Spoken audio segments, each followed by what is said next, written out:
नमः शिवाय। खड़गमाला स्तोत्र, इसके लाभ और ये है क्या, जो लोग जानते हैं वो इसको समझें, जो नहीं जानते हैं वो इसे जरूर समझें, क्योंकि यह बहुत ज़्यादा लाभदायक है, बहुत ही शुभ है हमारे लिए।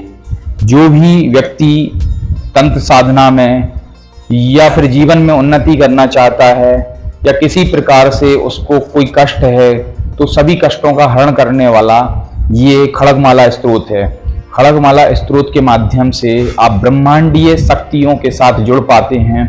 आपके जो भी चक्र हैं वो सारे चक्र एक्टिवेट होते हैं खड़गमाला स्तोत्र से, क्योंकि इसमें कुछ मंत्र हैं जैसे लम, बम, रम, यम, हम, ये हमारे चक्रों से संबंधित मंत्र हैं और इनको इनके तत्वों के साथ वर्णित किया गया है खड़गमाला स्तोत्र में।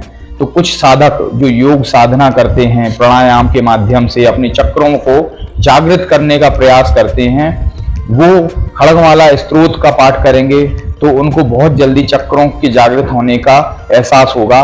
कहीं ना कहीं कुछ ना कुछ पावर जरूर मिलेगी उनको। चक्रों की जागरण से हमारी जो शक्तियां हैं, हमारा जो ऑरा है, हमारा जो आवरण है, सुरक्षा कवच है, वो भी बढ़ता है। खड़गमाला स्तोत्र श्री ललिता त्रिपुर सुंदरी को समर्पित है। ये स्तोत्र श्री विद्या की उपासना का भाग है। ये हमारी मानसिक और आध्यात्मिक शुद्धि करता है, नकारात्मक ऊर्जा को नष्ट करता है, भय, असुरक्षा, शत्रुओं का भय, किसी भी प्रकार का भय हो, इन सब का नाश करता है और हमें शक्तिशाली बनाता है। हमारे मन को सुरक्षा प्रदान करता है, हमारे सूक्ष्म शरीर को सुरक्षा प्रदान करता है। ये 9 आवरण का कवच है, 9 लेयर्स का कवच है। यह कवच, यह स्तोत्र रहस्यमय तंत्र पर आधारित है, जो श्री विद्या उपासना का भाग है। ये इतना शक्तिशाली है कि इसका पाठ करने से ग्रह दोष, कर्म बाधाएं, भय, नकारात्मक शक्ति, शत्रु सभी का नाश होता है। खड़गमाला स्तोत्र में खड़ग का अर्थ है तलवार और माला का अर्थ है श्रृंखला। इस स्तोत्र में श्री चक्र के भीतर 64 योगिनियों, देवियों, शक्तियों का क्रमबद्ध स्मरण होता है।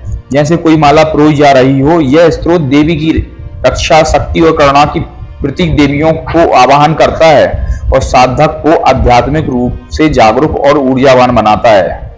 इस स्तोत्र में श्री चक्र के 9 आवरणों की देवियों का स्मरण होता है, इसीलिए यह 9 लेयर्स का एक सुरक्षा कवच है।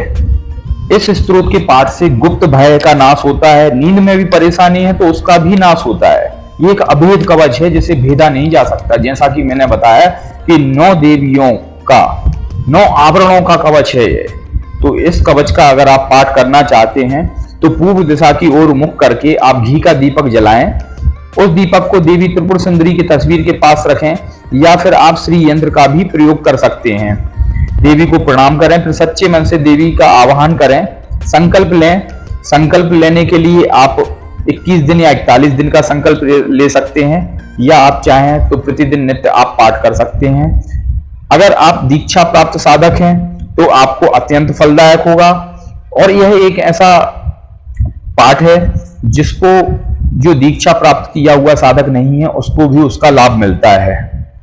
शुक्रवार के दिन या नवरात्रि के दिन श्रेष्ठ माना जाता है पढ़ना। आप प्रतिदिन भी इसका पाठ कर सकते हैं।